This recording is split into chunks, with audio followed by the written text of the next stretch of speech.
GGinspire. Welcome everyone for another GGinspire. We're so excited. I am so grateful. We actually did this interview a few weeks back, but because there was some lighting issues, some sound issues, I have the pleasure of interviewing this incredible man again, Mr. Jeff King, the director of Muse School. And I am absolutely just thrilled to be able to come to you again and share with you some of his story. I adore him. He has taught me a ton about myself and about personalities, about communication.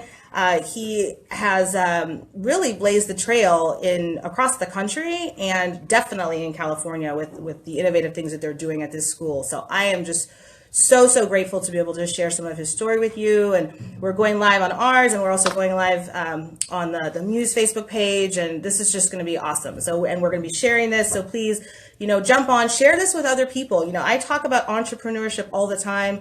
I talk about, taking risks and how to be more successful, how to be a leader, how to do things differently so you can have a different kind of life. And Jeff is somebody that I respect so much because of what he's done in business and also the kind of person he is and the philosophies that he embodies and the way that he's just a great person. So nice. So I want to, share with you, and I'm going to, pick his brain a little bit and ask him some questions and see a little bit about, his story as an entrepreneur. But I want you to know, this is hugely valuable. And a lot of people, when I tell them that I was going to be interviewing Jeff King, they're like, how did you get that? How did you get an interview with Jeff King? And well, I have my ways.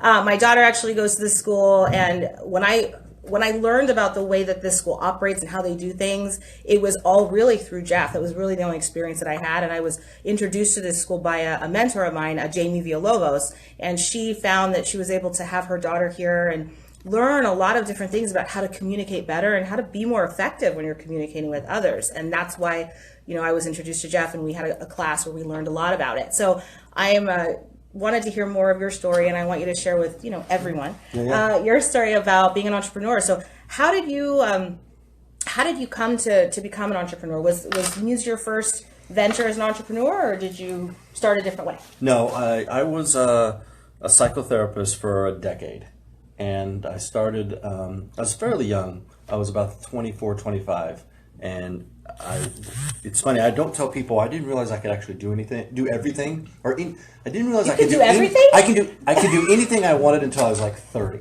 Okay. And a couple things hit me. One, I was trained up in the process communication model, which you're familiar with. And the Muse School happens to be the only process communication model school in the world. And you can check that out on the Muse website. We've got several documentaries and things like that. But I was certified in the process communication model, which helped me personally understand that I'm okay. And it helped me understand why the roadblocks, we were talking about roadblocks earlier. My computer just popped on over there. All right. Desk. I don't know why that did that. But it helped me understand my roadblocks. And in PCM language, we talk about distress. And it helped me understand because my distress sequence was keeping me from doing all these things that I wanted to do. So that happened, and then this book, Success Principles by Jack Canfield. I read that book. I absolutely devoured it, and it just absolutely changed my life. He wrote the Chicken Soup for the Soul too, did. right? Okay, Jack he's written a ton of books, but his first chapter is take responsibility for everything.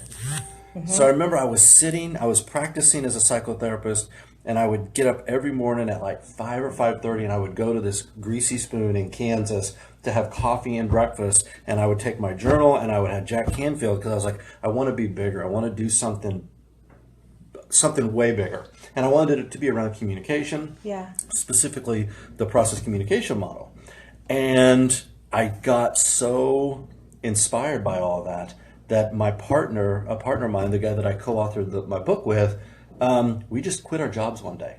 And we both had very good jobs. We had, we were making decent money. We had insurance, and we had kids. And we quit our job.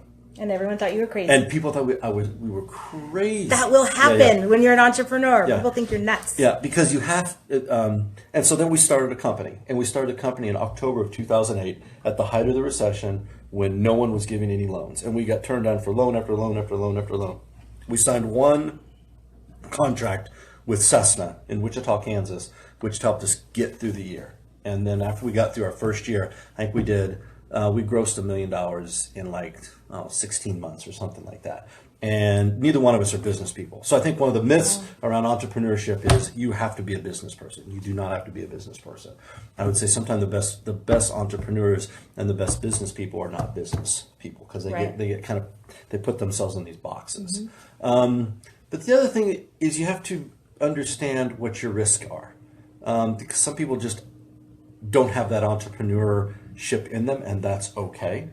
Because fast forward, after I started my company 4 years later, Muse said, "Do you want to be the head of school at Muse?" And I had never been in education. I had never done anything like that. I'd consulted with a lot of schools. I'd worked in a lot of schools. And so that same entrepreneurship vibe or spirit and that ability to take risks helped me move my family out to LA and say, yes, I'm going to take on the headship here. That's awesome. Does that make sense? Yeah. Maybe a little bit more than you asked for, but No, it's great. It's great. It's interesting because what I appreciate, one of the many things you said that I appreciated was that I wanted to do something bigger than what I was doing. And that's a lot of times where people come from, is that there's a point, I wrote an article about this the other day, it's on grantcardoneTV.com, and it talks about, is this all there is? Is there has to be a better way, about fulfillment and going after what you really want, because so many people are going through the motions of their day and they're not in a position that they're even happy about what they're doing, and they want more, but they're scared or they're fearful or they don't have enough time, or they, are scared of the unknown. And so I think it means a lot, to hear from entrepreneurs that take that step, even though it's uncertain, even though there's fear and all of that. Yeah, you have to be able to take that risk, and going big doesn't mean that you start big. So a lot of people say, well, I'm going to go and I'm going to make millions of dollars in a year or two. You start small and you take the steps that you can take. Yeah. I think the other myth about entrepreneurship is I got to work 10 hours a day, 7 days a week. And I think, Shark Tank is although I love Shark Tank, it's a bad representation for entrepreneurs, because the four or five people that are up there giving people money are like, you got to be 100% in, and you got to do it from sun up till sundown. And I think people out there are like, wow, I've got a family, I got a job. And I think there are many ways for you to attain your entrepreneurial goal. Yeah. And it doesn't have to be 12 hours a day, sun up to sundown. Some people like that, and that's okay, but there are many different ways. Absolutely. Absolutely. So that's, I guess that kind of leads to my next question, advice that you would give for people that are looking at entrepreneurship or seeking out a business. Is that something that I think one, find a support system, and the other thing is put people in your life that are going to not create drama for you, right? So that's huge. Right. So I wasn't intending to do this, but I'll do this real quick. I'll plug my book, Beyond Drama. Please do that. Because in Beyond Drama, there's a whole section on creating advocates versus adversaries. And what you have to do, I think one of the most important things is you have to have advocates in your life to where when you want to take a risk, or you want to change jobs, or you want to do something, you have adversaries there. You have advocates there who are saying, we support you, we're here for you, we believe in you. Definitely. Not blowing smoke, but they are there to support you. Because so are we back? We're back. Cool. The adversary piece. Adversaries will drain the life out of you. They'll suck the energy out of you. I refer to it as drama. And it's like this. We all have a friend or we have a family member who are, every time we're around them, it's just like they're draining. And they're always talking about how negative life is, how negative the world is. Yes. And you can never be that, or I would love to have done that. Those people you have to eliminate. You have to be around people who are going to support and advocate for you. And I know that can be tough sometimes, because sometimes they're friends and family members. And, you care about. So. You're right. There's a lot of times where you have to kind of come from a place of objective reality and kind of assess, is that person adding to my life, or are they taking away from it? And sometimes you're not able to get away from them, but sometimes you have to limit your time or limit your exposure to them. And I talk about associations and how important they are, and having those advocates of people that are lifting you up and making you better. Right. So would you say that you've had some challenges, obviously, as an entrepreneur? Is that one of those challenges? Absolutely. Or what are some of the challenges that you've had? Yeah, when I first left and started my first company, people thought I was crazy. And, friends, mentors, family members. And so you have to get over that hump. I'm not crazy. And The other thing, I just always, from the time I was young, and I remember telling my dad this, my dad just thought I was crazy. I would always tell my dad, it'll be all right. I'll be all right.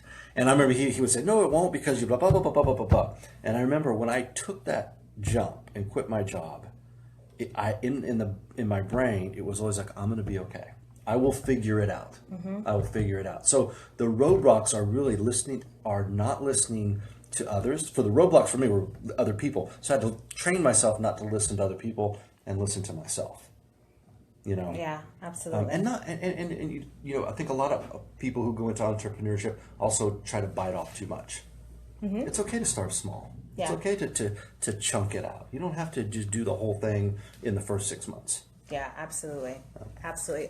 A lot of people thought I was nuts. I used to be in medicine. I was a physician assistant. I was like always taught like study hard, get good grades. Yeah. One day you can get a good job. I got a master's degree from USC. Who cares? It's a really expensive piece of paper now. It's in my safe. But I left the field and people were like, you're out of your mind. Like you spent all that time studying and learning all that stuff. And I was like, but I want to spend my life doing something that makes me happy, that I feel passionate about. Right. And albeit that's a great field, but that's not necessarily the best field for me. Right. And so it was a huge leap of faith, and everybody thought I was nuts. And now 10 years later, people are like, oh, you made a good decision. And now when I look at the people who are working in that field, I look at what their future is going to be, and I think, I'm really glad that I made the choice that I did, because my future is going to look completely different. Yeah. And I want to teach that resourcefulness. And that's something I appreciate about Muse, is they teach the kids to be resourceful and to seek out ways to find solutions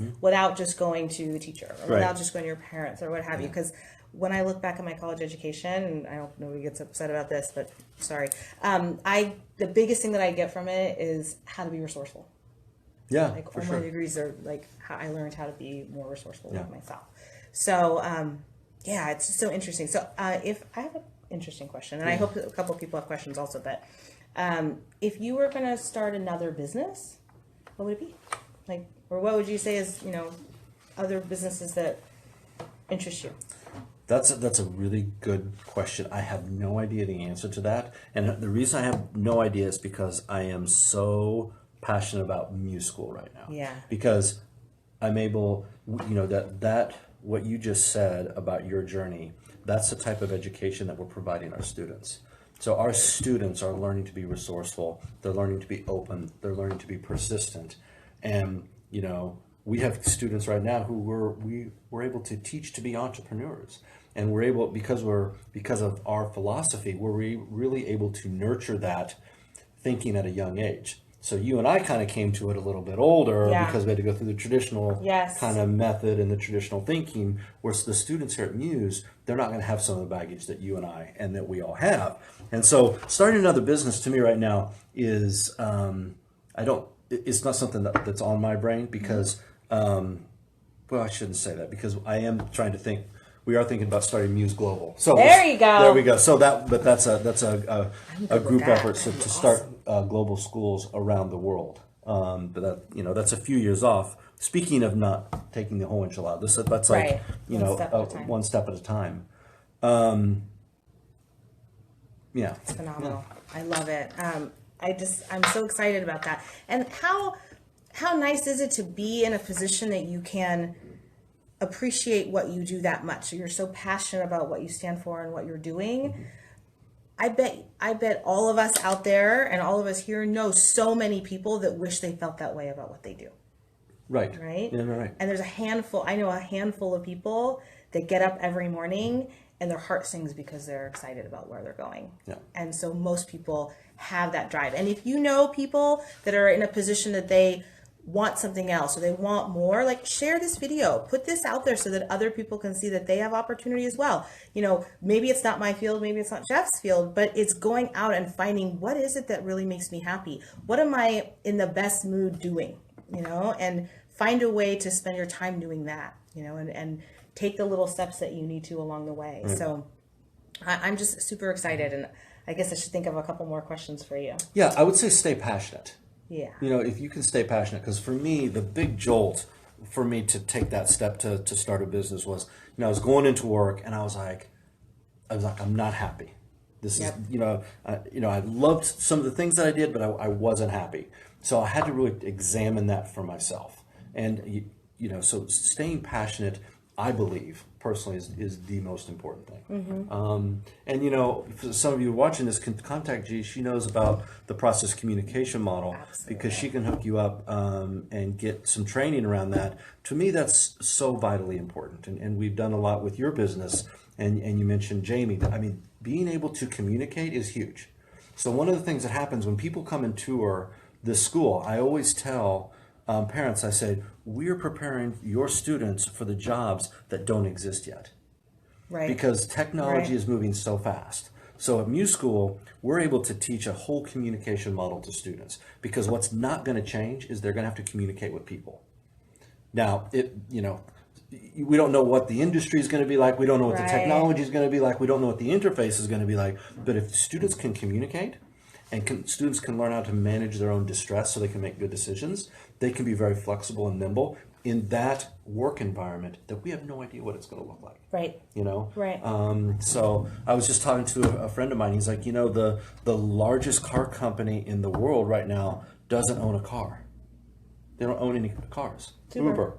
The largest hotel industry, they don't own any hotel rooms. Yep. So it's like, Yep. the world's changing so Absolutely. very quickly. Absolutely. So One of the largest. There's so many companies out there that don't necessarily look at Amazon. You Right. know what I mean? Amazon is a perfect example. They have a product. They have their own product. Buy a Kindle, buy a Kindle, buy a Kindle. But they're fine if you buy an iPad. They're fine if Absolutely. you buy this or a book or whatever.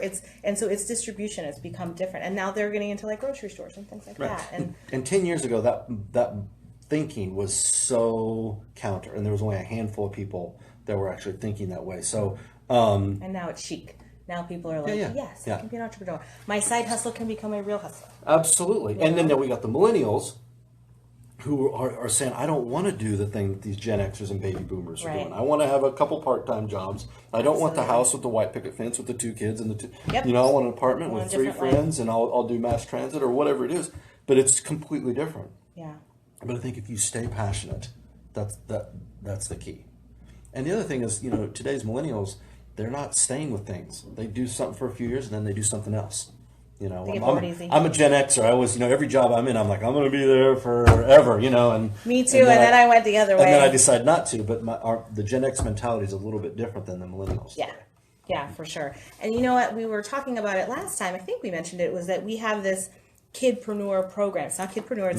It's called Boom. It's called Business Ownership, Operation, and Mindset. Yeah. And it's where we do workshops to teach kids how to be more entrepreneurial, how to be more resourceful. And so these are the kinds of things that we have to learn how to do things a little bit differently. Like one of my agents, Ebony, her daughter has a cupcake business, and we taught her more about how to have a business. And it actually came from one of our associates, a different associate, had her daughter was there, and they wanted to buy a gift for her mom. And so she didn't have money at Christmas time. And so one of the associates was like, well, let's think outside the box. Yep. What do you want to do? And she was like, well, I don't know. He's like, well, you could get a job. She's like, I don't want a job. I want a business. So he's like, well, why don't you come to the office, clean up. We'll give you $20 or something like that. And then she went and took that $20 and bought a box of candy or whatever, whether you like that or not. But she sold it. And then she had her money back. And then she went back to the associate and she was like, okay, what do I do? He was like, well, what do you want to do? She's like, well, I want to buy the present now. He's like, no, why don't you save and invest some of it, and then you can make more. Right. And so it created that, oh, okay, that. And so then she was like, then she started to get better, where she was like, well, when I get this type, these ones don't sell as well, so I want to get a different type. And so she started to actually create her own business. Yeah. And that's how it starts. It's being resourceful and thinking outside the box. And sometimes it just takes having somebody show you a little shift in the way that your mind is moving. Yeah. And that's another thing why I really like PCM, because it really makes you think differently about the way that you are. Yeah, no, absolutely. And so that's a fantastic story, because last year, we've had this happen every single year at Muse, but just one example is last year we had our second grade class. Part of their math and reading academic curriculum was making a website, starting a business, and selling postcards. I love it. And they made money, and then they all So awesome. went out and they went to the farmers market or something with their what they made off the business. But what we do at Muse is those types of things, like let's start a business. We put all the academic content in there. And so you can teach kids how to read, you can teach kids about history, you can teach kids math. About like that cupcake, we could tick off all the academic areas for whatever age she was just by starting a cupcake business. Yes. And so here's the other thing: the way we're doing education is dying, right? Yep. And so Muse School is a decade or more ahead of where everyone's at. And I want to, for those of you who are out there, pay attention on January 8th of 2018. Go to Muse School Facebook page or Muse School Twitter. We have a huge announcement coming January 8th that's going to really change the way Muse is looked around the world. I actually just got back from Finland because we were recognized as one of the top 100 schools in the world for innovation by the Finnish school system. Oh my gosh. And so stay tuned on January 8th and check out our Facebook page, because we're constantly posting articles that I think a lot of your entrepreneurs will like, because it's about thinking differently, doing differently, believing in yourself in a different way, having fun, making sure you feel good about yourself. Yeah. Because there's so many pathways to success. Because people always say, well, what's a good book I can read? There's so many books, right? You just have to find the one that fits your personality. Mm-hmm. Yeah. Absolutely. Well, thank you. I appreciate this. This is awesome. And there's so much that's going to be coming, and I hope maybe we can do another one of these. Maybe we'll have a different topic. Right, you know where I am. That's true. Most of the time. I know you're a busy man. But if you are thinking about becoming an entrepreneur, or some of what Jess said to you, please follow Muse School on Twitter and on Facebook. You can follow me at GGinspire, but reach out, get the opportunity to get the information or get the answers to the questions that you have, because if you don't get those answers, you're going to fill in the answers yourself, and they may not be the ones that you really want. And at the end of the day, when you look back, you want your life to be, you want it to be an adventure. You want it to be some type of journey where you got what you wanted out of it for you and your family. So we appreciate you being here. Share this message. Go out and be inspired for a great life. Thanks, guys. Thanks.